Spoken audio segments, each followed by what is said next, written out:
Hello. Hello. Hey, how's it going? Hey, how you doing, man? Not bad, not bad. Yeah, my fault. I was trying to. I had to download the app. Do you see? Do you see me? No, I can't see you. You might have to click the link that says turn the video on. All right, let me turn the video on. Oh, there we go. So start video. Yep. All right. Yes. There we go. I see you now. Is it clear? Yep. I'm just trying. What part of the country do you live in? I live in Philly. Okay. Yeah, I'm in Philly. I'm from New York, but I've been here for 8 years now. Went to Temple, so I just stayed here, man. Mhm. It's cool. It's A cool. lot. How about yourself? I'm in Southern California, man. No, for real? Pretty much been in my wow. entire life.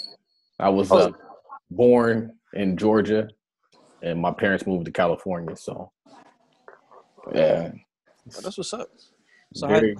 how you like California? We're actually looking to relocate. We're looking to move either to Texas or move to maybe Georgia, Okay, but Texas. Yeah, cost the cost cost of of living. living is just crazy, man. Oh yeah, I know. Probably in California, it's crazy. Yeah, New York, California, DC. Yeah. Those spaces are ridiculous. Yeah, I'm not sure it's even worth it anymore. It's like I'd rather have the house and just kind of relax than have an apartment. Yeah, And that's kind of yeah, how it goes out here. yeah. Is it really like is the lighting cool? It's good. Yeah, I All don't right, mind. cool.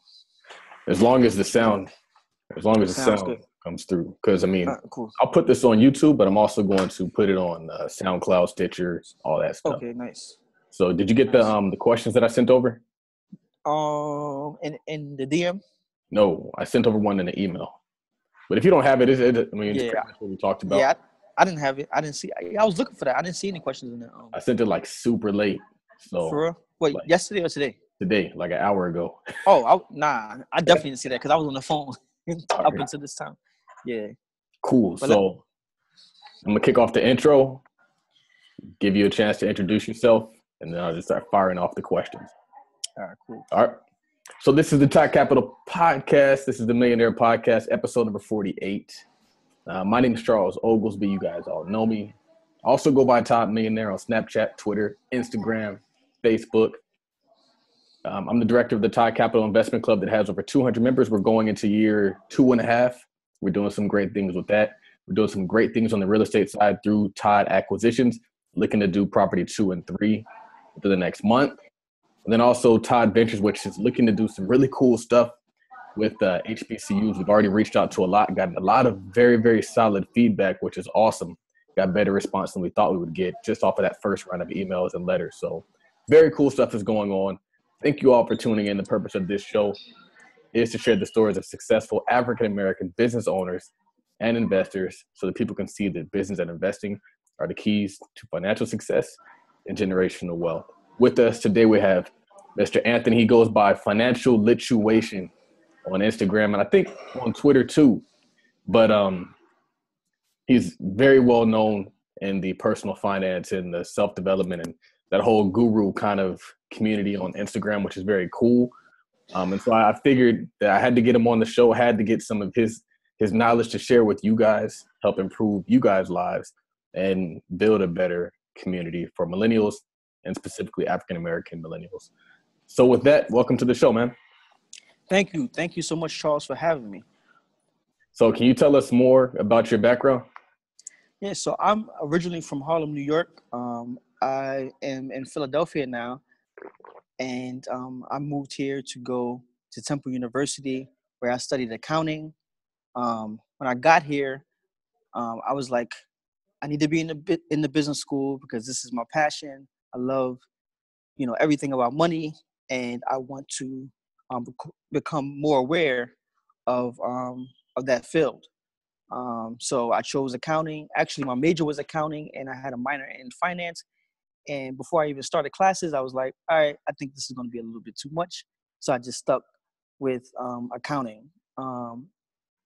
After graduation, I did a few years of AmeriCorps, And right now I work for the city of Philadelphia in financial services. Nice. It's very cool because I did the reverse. My undergrad degree is in finance with a minor in accounting. Oh, wow. And when I was an undergrad, the guy told me, he was like, I didn't take his advice. He said, get a degree in accounting and punt the finance, because you can do finance with a degree in accounting, but you can't do accounting with a degree in finance. And he was right. And it kind of shows with you working in finance with a degree in accounting, right? Yeah. It's pretty cool experience, man. I love finance. I love personal finance, and I also love accounting as well. And those two things kind of like go hand in hand. So I love what I do. They definitely do. I'm super passionate about the accounting field. The lady who was on the show last week, she's also an accounting person. My mom's an accounting person. So Nice. Very cool. Very cool. So financial lituation.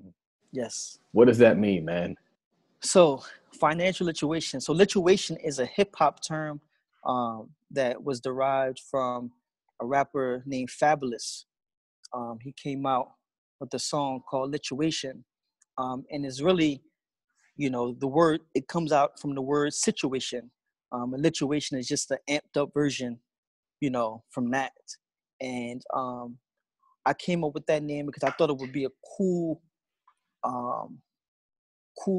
concept, because when you talk about financial literacy, it kind of go hand in hand with, literacy, like lituation and literacy. So I can always use that lit and fin lit in terms of spreading the message for my generation. Cool. So what are you looking to do with that financial lituation brand? Like, what's the aim there? So I'm still discovering that each and every day. But my goal is really to try to tackle video. I listen to a lot of Gary Vee, and video and voice is really the present and the future. And I believe that is really going to be a part of financial lituation in terms of messaging for my generation.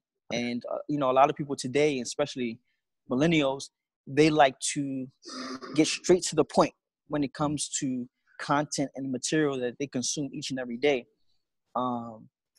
And books, don't get me wrong, books are very important, but people like to see things that are like up in their face. Like they want to get to the point as soon as possible. And I feel like with video and voice, and that's really the key to spreading the message for this generation. Nice.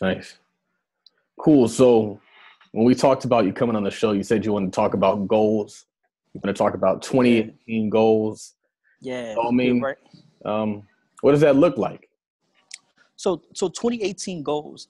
A lot of us have resolutions, man, and every year in December we come up with, these thoughts in our heads about how next year is going to be my year, right? We love to talk about the year. We love to talk about the year in advance, about how it's going to be my year, but we never put a concrete plan in place on how the year is going to go, right? We never put anything on paper, anything written. It's just like, we think that the year is just going to automatically happen for us just because we put it out in the universe. But we fail to take those action steps that will get us to where we need to go. And I feel like 2018 can be a lot of people's years if they just, start with a goal. Start with goals. A lot of times, like I say this all the time, people don't save, people don't invest, people don't start an emergency fund or pay down debt because they don't have any written goals in place. And I feel like that's one of the first steps in order to tackle things. Just saying I want to be debt free, just saying I want to save more, just saying I want to invest more is not going to get to that next level. Yeah. I think that I took from Grant Cardone, actually, it's the idea of writing down your goals. He does it in the beginning of the day and at night. I do it at least once when I get to the office. I'll write down all my goals. Mm-hmm. What I really like doing is writing my goals on my whiteboard so then I can see them. Nice. What I really like doing, except I got married, and wives don't let you do this, but I like writing my goals on the mirror.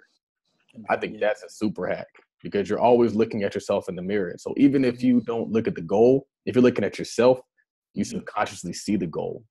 Yeah. So I think it's I like that. Yeah. I like that. I see Diddy does, he does that, right? Write inspirational messages on his mirror in his bathroom.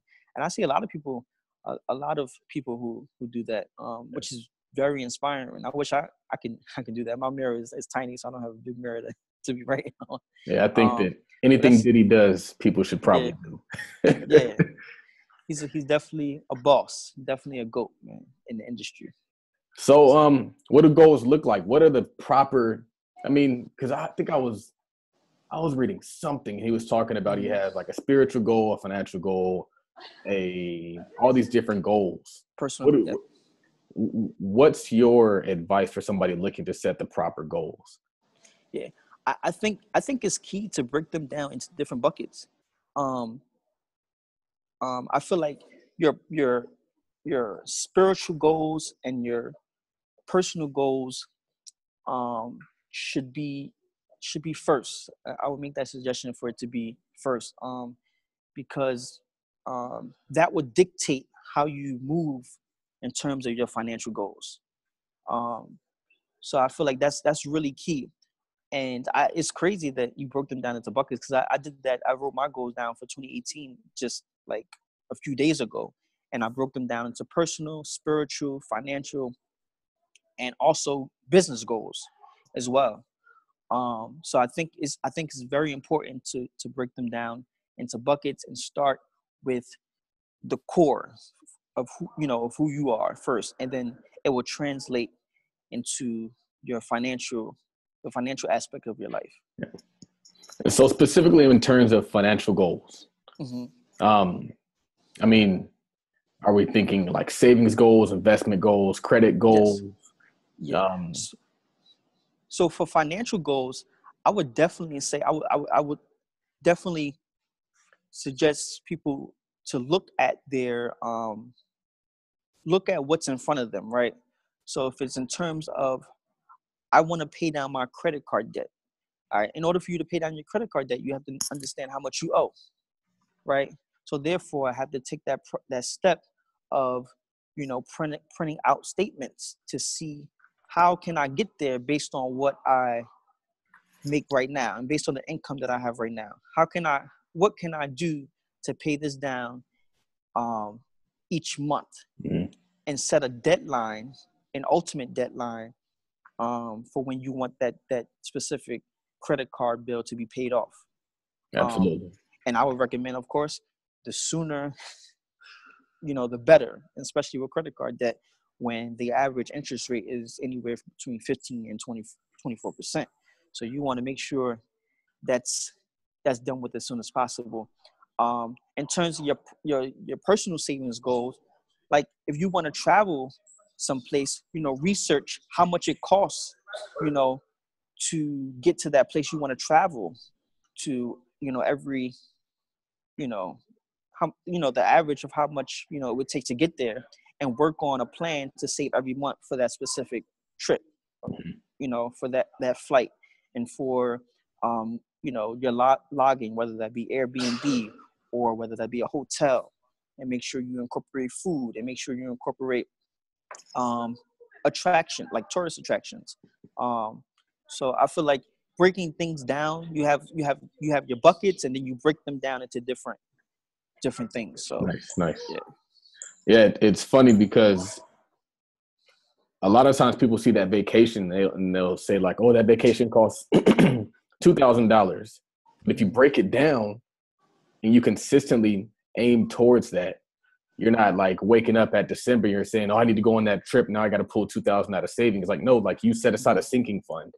I always tell my mom, like, you need sinking funds. So you set up that account, you get that account a name. Every single month you pay it just like a bill, $100, $200.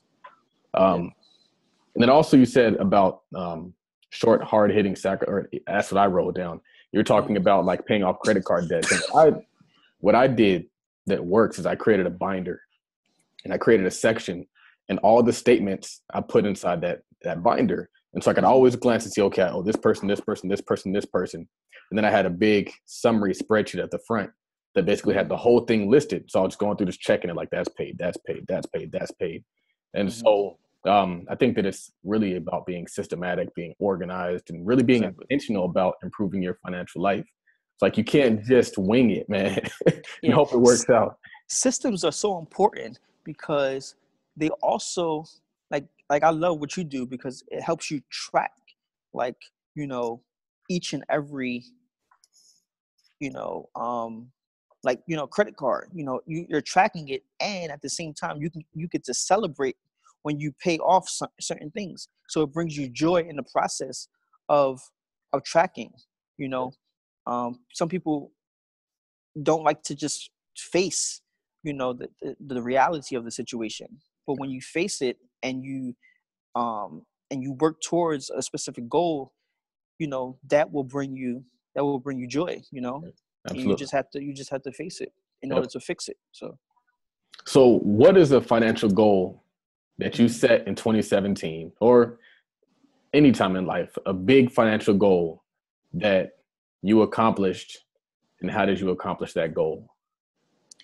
One of my goals was to save. I in the beginning of this year, I've had a goal to save a specific amount in each of my buckets. So I have a emergency account, which I call a no worries fund. You know, so if something happens, I don't have no worries. I have a travel fund. I have a business account, and I have an investing account where I put money in for short term when I want to buy individual stocks. So I have different accounts. So in the beginning of the year, I set how much I want to put in each bucket in terms of where I wanted to travel to, in terms of how much I wanted to save for an emergency. I'm blessed to not have that many expenses.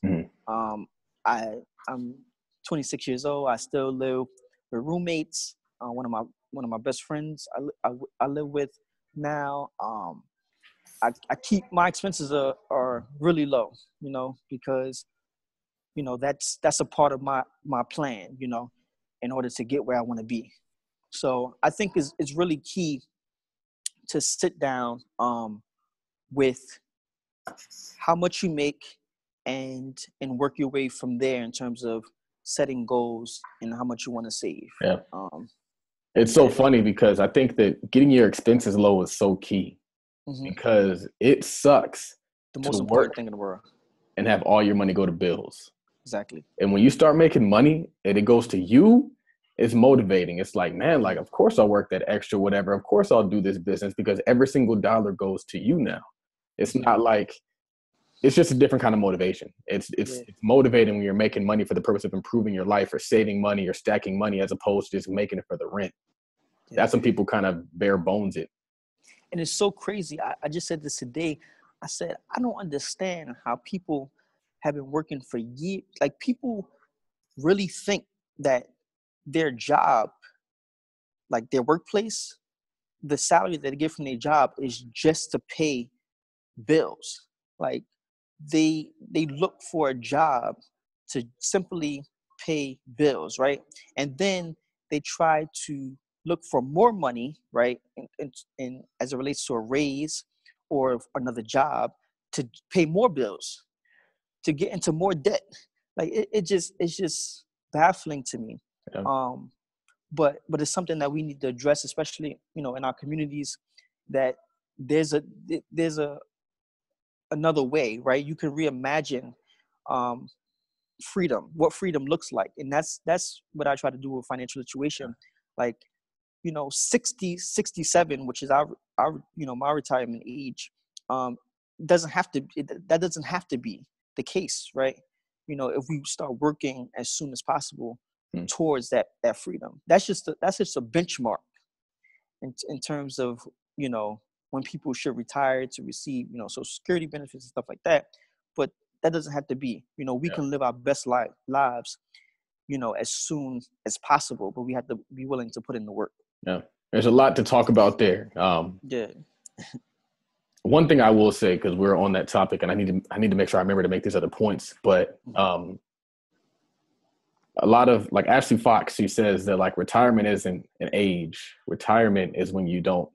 It's like retirement isn't when you don't work. Retirement is when you don't have to work. So it's like, if you position yourself financially at 40, you can still be like Oprah, and Oprah still works. There's a lot of people who don't have to work. We don't have to work, but they're successful. So it's like, I think that you have to kind of reshift a lot of thinking. A lot of people have to reshift their thinking instead of thinking like, I'm just going to like live and die, pay bills until I die. And then when I turn 62, then they'll let me just like make enough money to pay more bills. Yeah, and the people who are like, everyone still works, no matter where you are financially. You still work. You're going to be working, you know, forever. But the thing about it is how much work you put in, right, is the key. And also, is it work that you really enjoy doing, right? Because some of us, we're working jobs that we don't love doing just to pay bills that we don't love either. So it's just crazy. Like, Diddy still works, Oprah still works, right? But their work is on a different level. Yeah. Right? They're not working hard, right?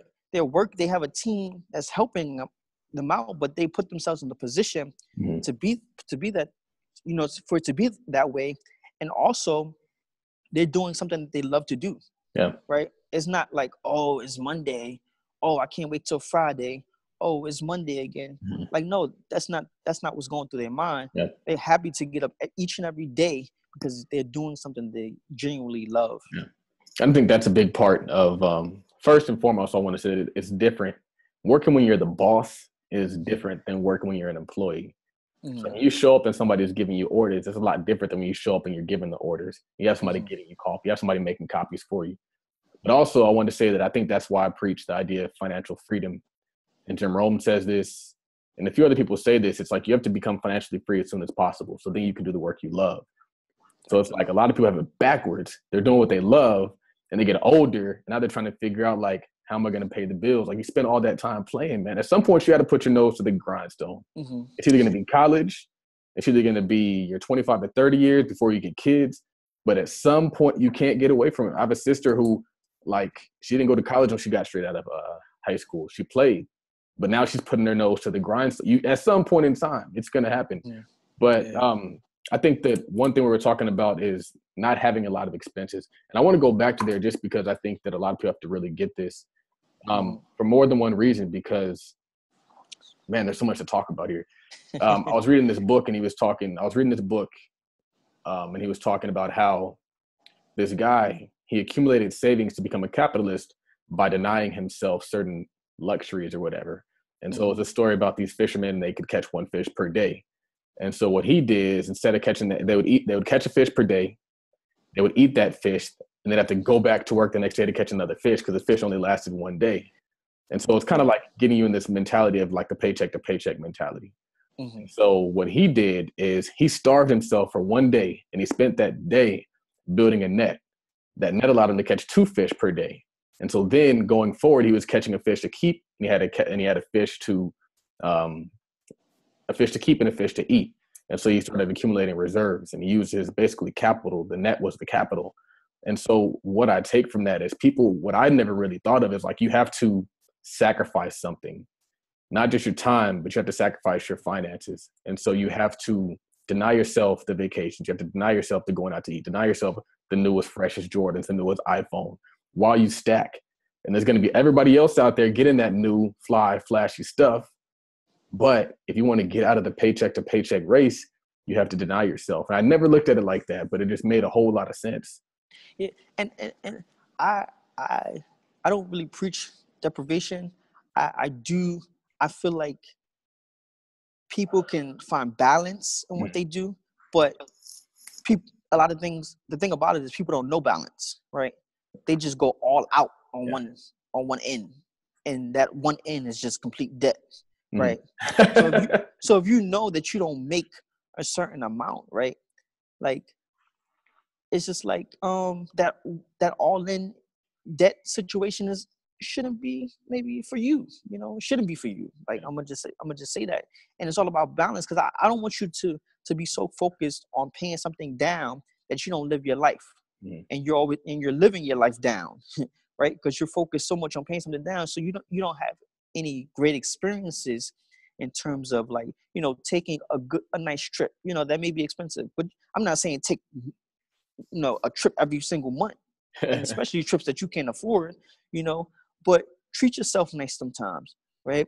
But a lot of people just be going off on the deep end, and they are not making great decisions. Yeah. But yeah. So what are some strategies that you think would help people get their expenses lower? I feel like for the millennial crowd, I know is looked down upon in years prior. But if you could, live home with your parents until you get your financial bearings, I feel like that's a good start. If you don't want to do that, find roommates, you know, people that you can trust, to live with, to share the expenses that you have. Like for me personally, I don't have cable, right? But I do have Netflix. I have an Xfinity account, right? That I share with someone. Um, so those are alternatives. Those are alternatives to like something like cable, right? Instead of paying $170 something a month, right? I can watch movies on Netflix, and I have an Xfinity account where I could watch cable, basically for free. Mm-hmm.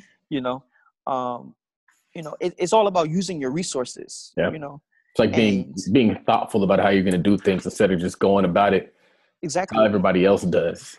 And the key thing is just teamwork, right? Like having roommates is an example of participating in teamwork, right?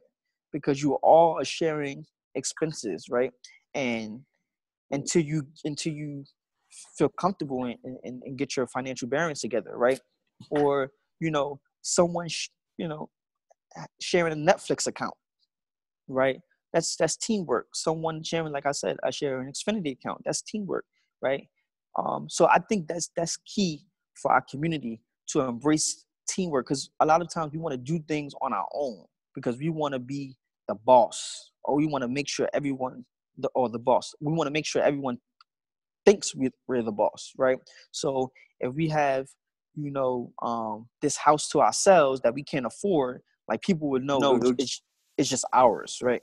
Oh, it's just it's my house. I don't share with anyone. Yeah. Or like just think of the whole ride sharing thing with Uber and Lyft, right? Teamwork, right? I always tell people that people complain about like generational wealth that other people have. Mm-hmm. But all generational wealth is teamwork. Exactly. Like somebody, instead of them using up all their resources for them, they did something so that you can live well. You're going to do the same thing for your kids or your brother and your sister. Yeah, and it's crazy because I just posted about teamwork the other day, and I said it's funny how in sports, right, we can root for people that we never even seen before, right, to work together to win a game, but we can't even root for the people that are in our communities, and we can't even try to reach out to them to like kind of form our own type of teamwork so we can win, right? Like we want people to win championships that are making millions of dollars, right, a year. There's nothing wrong with that. Yeah. But why can't we embrace that, within our own communities, within our own household, right? Man. Yep. So I never looked at teamwork in regards to decreasing expenses, but I definitely looked at it in regards to leverage and allowing you to do more. Yeah, and build them up, yeah. It's so crazy because, I mean, the idea of group economics is another idea of teamwork. Mm-hmm. And so teamwork, and I didn't know this conversation was going to go this way, but that's something I advocate. I mean, the slogan for my company is business and investing are a team sport. And in the book, Rich Dad Poor Dad, he talks about how like individuals lose because they go out there and they compete against people who compete as teams. So it's like, we're the only people trying to do it by ourselves. By ourselves, like, yeah. why are we losing? Because you're by yourself, man. You're hopping out there trying to be strong and independent, trying to leave the house and show you're a man. And I think that that's huge. I mean, you said live with your parents. And I think that a lot of times people will live with their parents until they can afford to rent. I think that's wrong. I think you live with your parents until you can afford to own, but own strategically. Whereas you're putting down more than 3.5%. You're putting down 25% on that house, on a house that's the right size. Or, I mean, there's so much that goes into it. Going in with your friends to do all these different things. People going in as teams to buy homes and take down properties. That's what other communities do.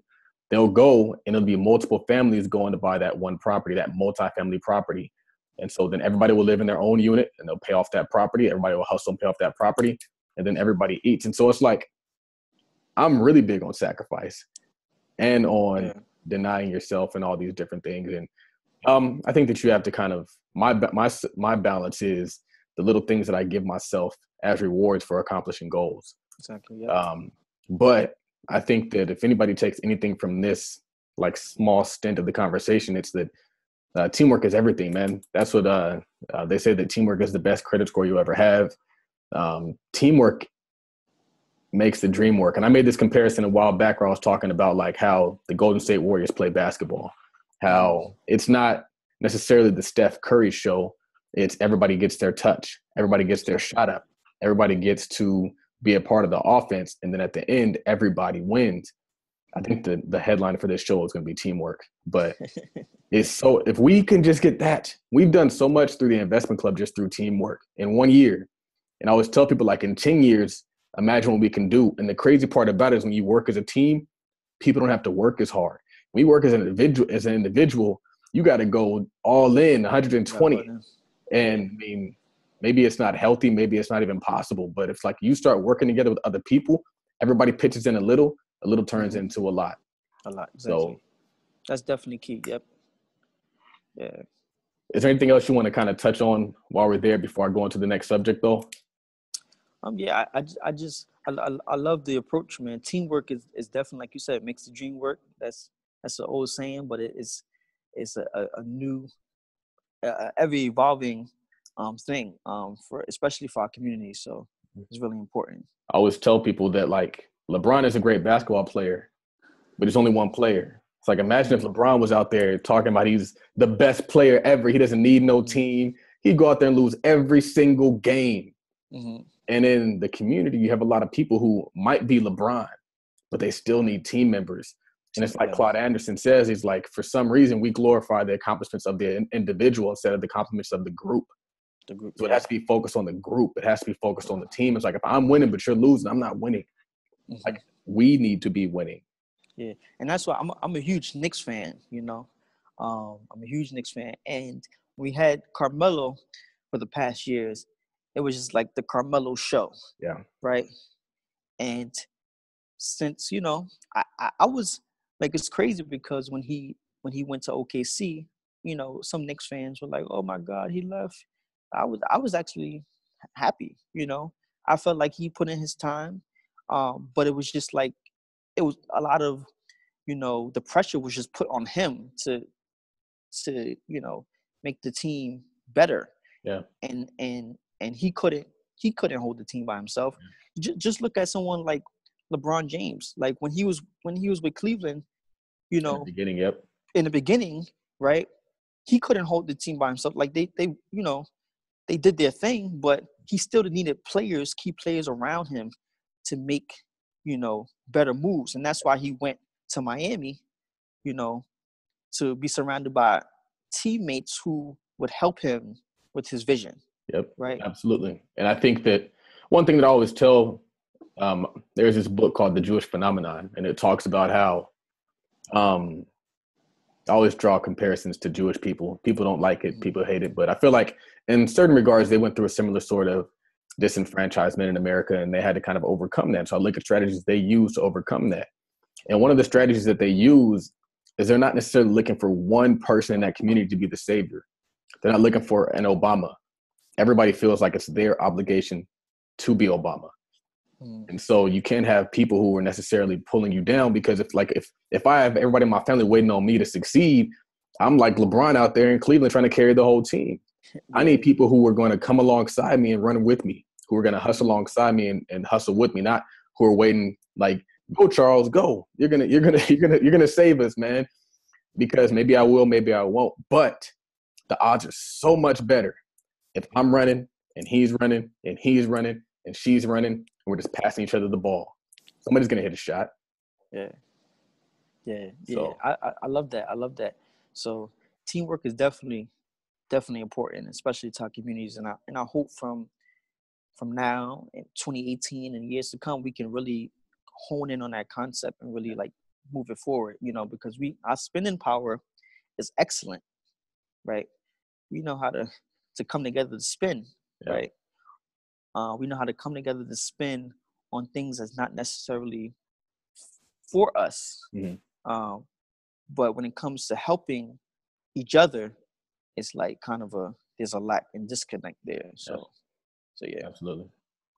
Cool. So what are your thoughts on the current economic environment as it pertains to millennials? So I read a lot of articles. I read, CNN, Market Watch, Bloomberg, and it's just like I see a lot of statistics out there. You get some statistics that say millennials are savers, and you get a lot of articles that say millennials are savers, and then you see articles that say, oh, millennials are not savers, or they're killing this industry and that industry. So you get mixed like reviews from different things. And the thing about statistics is that statistics are really are concentrated in a specific environment or place, right? So it's not really capturing like the whole demographic of millennials. So I think one thing, millennials are definitely experiential. This is a very experiential generation. Like we love our experiences. We love nice good trips to Miami and Dubai and all the those places, but we do have a hard time saving. We do have a hard time in investing, and our mindset is just not there all the way. And I'm kind of like I think it's important for our generation to really experience the world, but I think we have to also think about our future, because that's important.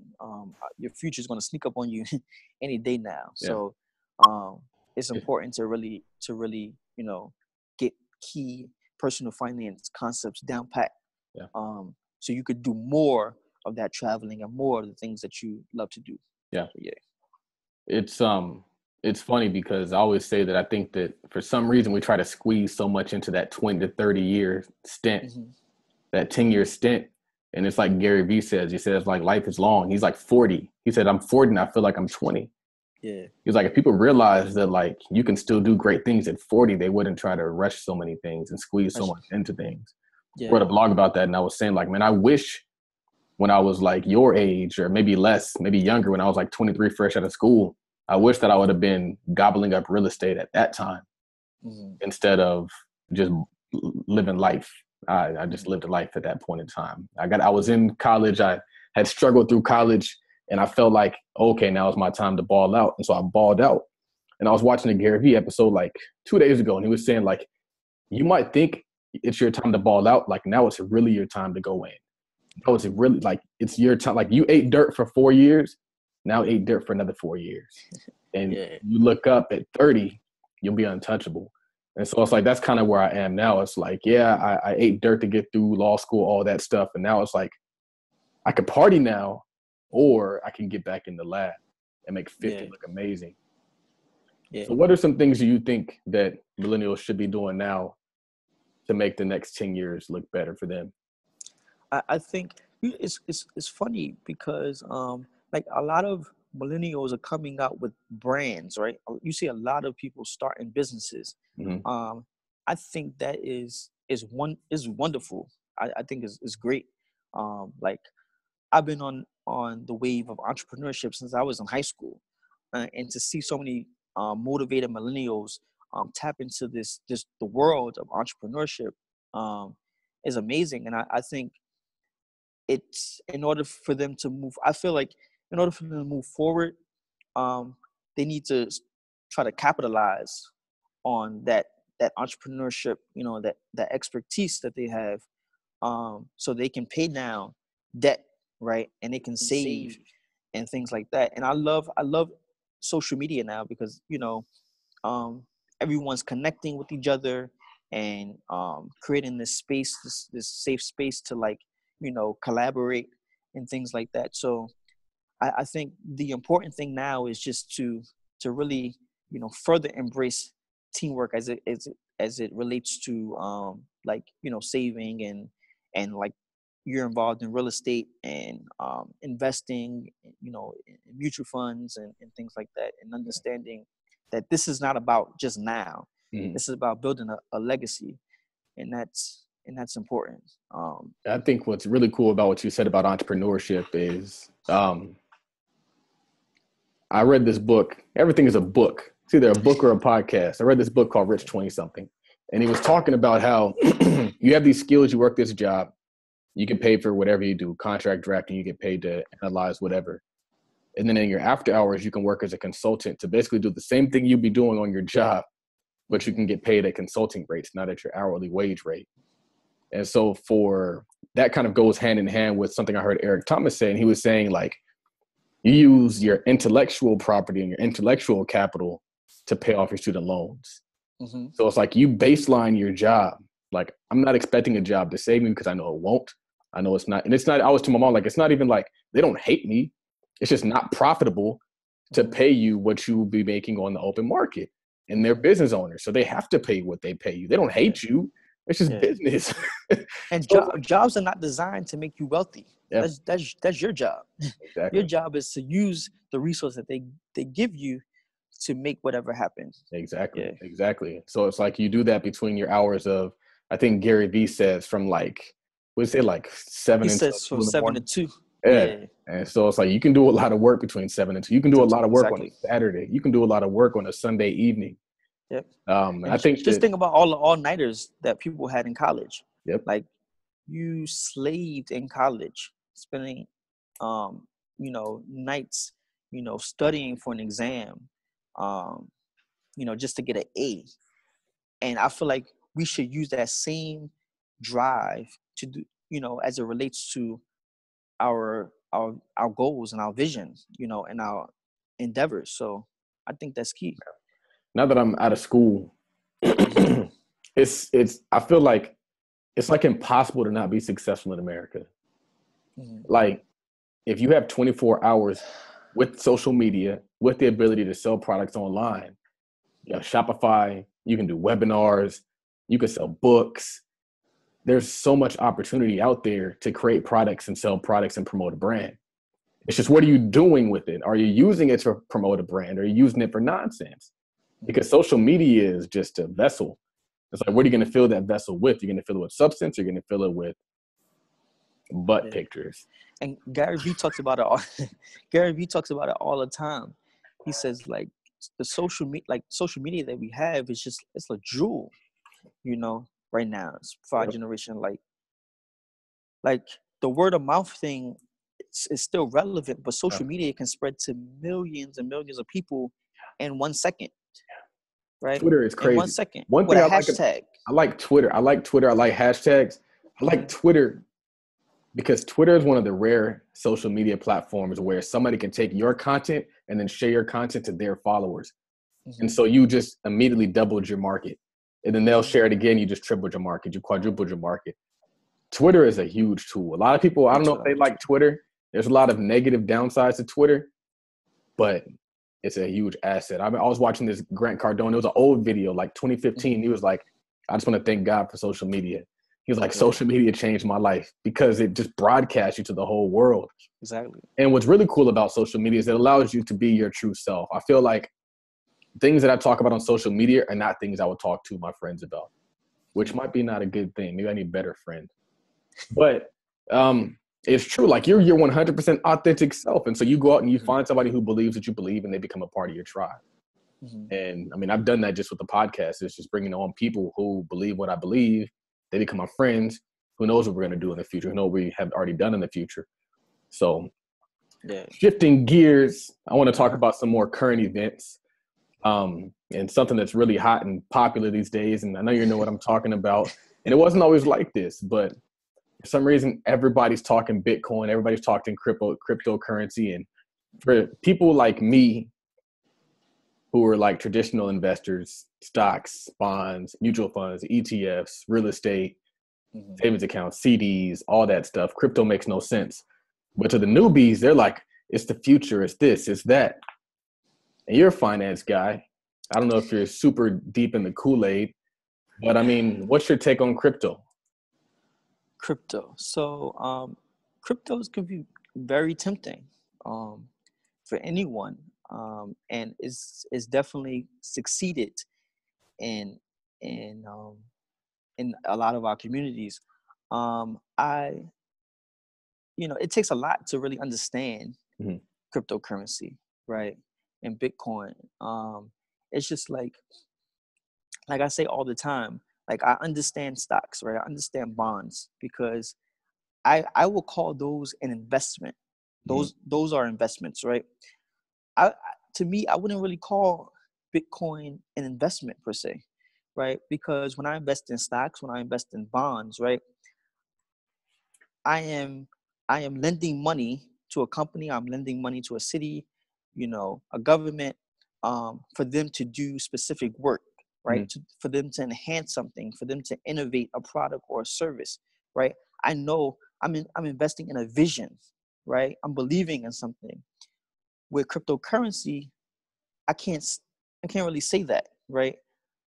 It's just I'm investing in popularity instead of a product, seeing a product, come to fruition. I'm investing in just the hype of it. And when I see people in my communities who never invested in anything speak about cryptocurrency, it's just like, wow, this is really getting out of hand. Yeah. Right? Because some of these people be like, oh, I don't understand the stock market. I don't understand how to invest in the stocks. Where do I start? Who should I research? What stock should I begin to invest in? But then when this cryptocurrency craze happened, you're like really putting all of your money inside of this thing that you really don't understand because you think is a quick come up. And I was just talking to someone today how Bitcoin is basically, it's like playing the lottery, right? You're just putting your money into something just to see, if you can make a quick come up, right? And don't get me wrong, like obviously there have been some success, right? People have been making money with this thing. And I feel like there's a lot of short-term gains that can happen with the cryptocurrency. But, if you don't know you don't know the moves and you don't know when to get out, it's just kind of like kind of crazy. So why do you think it's so appealing to like those people who have never invested before? Why are they so motivated about crypto? I think it's just like if crypto can move like like from 6,000 to 20,000 in 8 hours, and you see like this is meme going around where this guy is just chilling. He was like, when you invested $25 and you make $8 investing in Bitcoin, like people want that quick come up, that quick money, and they keep that money in there because they don't really like, if you never invested anything before, right, and you don't have a strategic plan, right, when you're investing, because when you're investing in anything, whether it be short term or long term, you're gonna have a plan, right? Some of these people don't have any type of plan at all. They're just putting their money and hoping that their money, they're going to make millions in 2 seconds by investing just $25, which is absurd. And then like you may wind up losing all of the money that you invested because you didn't even know what you was doing in the first place. Oh. So how do you think this ends? Is it tough to really call, or what do you think? I have no idea. I mean, it's crazy because I love the concept, right? I love the concept of cryptocurrency. I love it. But in order for it to succeed, I feel like it needs to get some more backing, and it also needs to be needs to be allowed to be used in places. Like if I go to a restaurant, I need to be able to use Bitcoin, or Litecoin. I always call it Litcoin, but Ethereum or whatever. I think it just needs to be more acceptable, Yeah. in order for it to succeed. And a lot of people just don't understand it. I feel like it needs to like really be broken down because it could be really confusing too. Yeah. One of the things, a lot of times people, they look at charts when they're investing. And the chart that stood out to me is that chart that looks like the tulip bubble chart. And so it's like, what scared me about that is like, it goes like here and it just goes up. And so it's like, to me, I see that as a warning sign, whereas everybody else might see it as opportunity. Like, dang, it went from this to this. And I think that people should be very leery when the purpose and the point of you investing in something is because it's made money. Like, that doesn't make sense. It doesn't make sense that I'm investing in something because now it's worth $20,000. Like, what's supporting all that? Exactly. What's the basis for all of that? And if there is none, then you're gambling. I feel like people are just kind of picking horses right now. So they're like, I'm going on the red horse. I'm going on blue pony. And I think that if people become more educated on it and it starts to make sense, then it could make sense as an actual investment. But it's not an investment. I think that's why a lot of people kind of get frustrated when you have people talking about the returns they're getting. And it's like, it's not the same. It's like a lottery winner saying, oh, I invested $1 in this ticket and I made $1 million. My return on investment is 1,000,000%. Like, it's 1,000,000%, but can you repeat it? Exactly. Do it over again. Can you give advice on somebody else to make it? Or is it just a big coin flip? Yeah. Yep. And that's definitely true. Yeah. Man, it's crazy because I live currently in North Philadelphia, and just walking down the street, when you're hearing people who haven't invested in stocks and people who really haven't invested in themselves, right, that much, and they talk about Bitcoin and, oh, you heard about what Bitcoin went up to today? It's at 20,000 today. Oh, have you invested in it? And I'm like, yeah, this is definitely getting out of hand. That's like a warning sign for me. I always tell somebody, I was like, if the shoe shine boy is out here giving financial advice, I don't want it. Yep. I was like, even if I miss out, I'm still like, I'm not, and I always tell people, like, I'm not just not doing anything. Like, we're still buying stocks. We're still finding opportunity in the stock market. We're still buying opportunities in real estate and business and all those different things. We're not just sitting on our hands, but you got to be careful who you get your advice from. And I don't want the cab driver giving me financial advice. If he was that brilliant, he wouldn't be driving the cab. Yeah, man. So I'm going to ask you a few quick questions, just kind of throw off some tips, like 3 points. So what are 3 tips that you would give on home ownership? I think the one of the first tips I would give is really to look at something that you can afford, right? In terms of, like, what is your goal, right? Let's start there. What is your goal? When you start looking at places where you want to live, do you see yourself being there for the long term, right? I'm a city person, so home ownership is not really a goal of mine, per se, but I think it's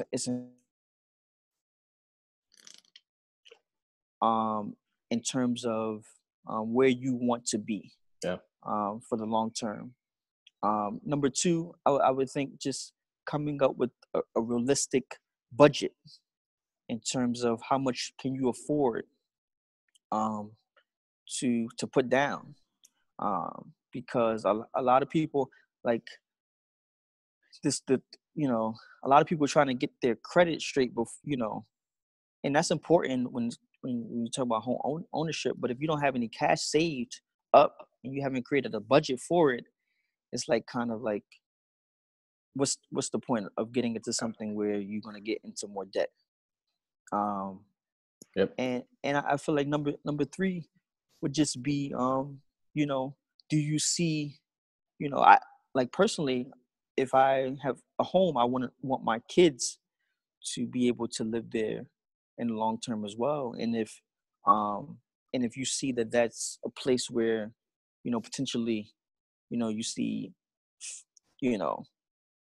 families being started there, I feel like, that's something that you could look into as well. Absolutely. But yeah. Give me 1 second really quick. Sure. Dang.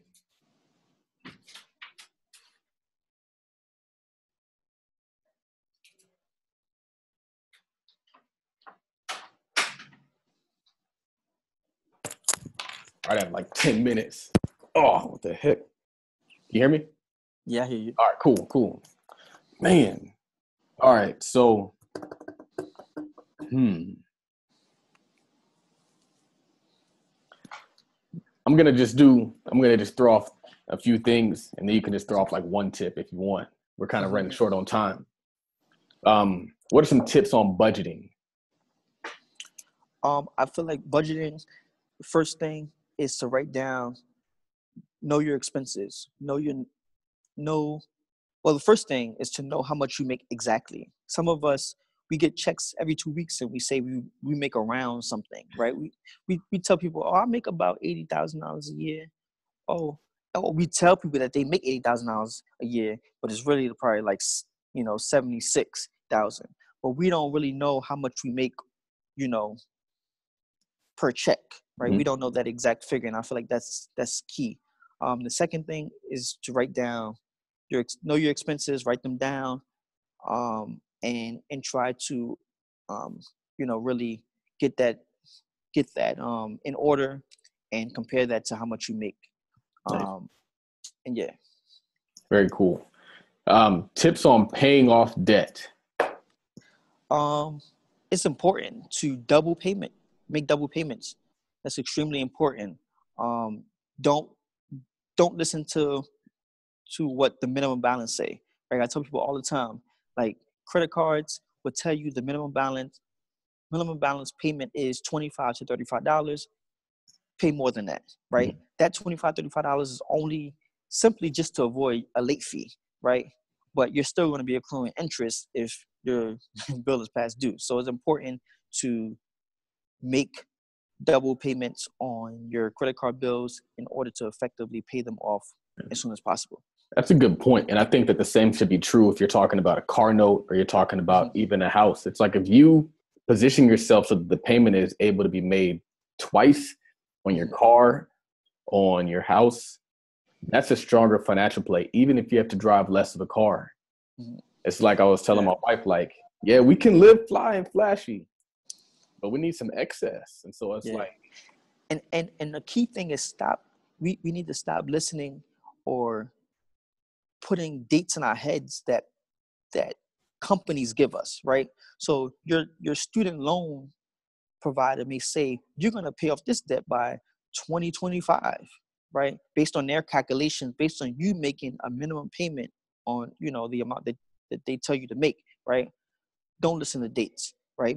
Create your own date, right? Create your own goal, a realistic goal that you want to see that debt paid off. Same thing with mortgages, right? They give you 15 or 30. So, it's all about what we receive and what we try to make our own, right? Don't pay attention to what you receive. Try to make your own out of it. Like we talked about earlier about retirement. We think that, it has to be 67 years old, right? Create your own retirement. Create your own time you want to pay off your debt. Create your own dates, and I feel like that's important. I think that's huge. It's true because a lot of times those dates serve their interests, not yours. Exactly. And so it's like by taking all that time to pay off your debt, you're paying them interest. And so the longer you take to pay off the debt, the more interest you pay them. Exactly. So it's like the shorter you can get that time. And the crazy part about it is like your mortgage or your car note is the minimum payment. So if you can look at a credit card balance, you can see, oh, if I pay you $25, I'll pay this off in 10 years. The same thing is true for your car note. That's the minimum payment. You can pay more. You can pay $100, $200 more. I know people who have had homes on 30-year mortgages and they get to year 15 and they look at their statement and they realize they've made a dent in their principal. Like they've just been paying interest for the last 15 years. You're paying rent to the bank. You think you're a homeowner, but you're really you're a tenant of the bank. Yes. Oh, don't get me started on that one. Man. Yeah, there's a lot of homeowners out there. Man, they don't, like I tell people all the time, you don't own anything unless you paid that debt off, right? You don't own that car, you don't own that house until that debt is paid off, because that thing could be taken away from you any day if you fail to make a payment. So yeah, absolutely. Cool. So I'm gonna wrap this up. It's getting kind of late, but I know there's so much more that we could talk about. Let's plan to do some more of these. We could do like a topic show, or we can do whatever. Definitely. Because I think that what I liked about what I saw, I was watching your credit talk, and it makes sense, but it's not what everybody hears. And so you get all this advice about like, get your credit score up, and what's your credit score? And we don't realize like a credit score is just a license to go into debt. And it's like, you'd be better off getting your assets up. And so you kind of inspire me to write that post. And I know that we have to kind of shift our thinking, because if we just do what we're sold, we're going to be slaves. So if you do the work 40 hours, retire, you're never going to live your fullest life. And so we have to break out of those confines. We have to break out of what we've been taught, what we've been told, and create new paradigms, create new things that we want to do that are going to allow us to actually flourish instead of just exist. So with that, this is episode number 48. Do you have any last words for the people? I would just like to say thank you so much for having me on. I mean, I think we had a great conversation, and I really appreciate this.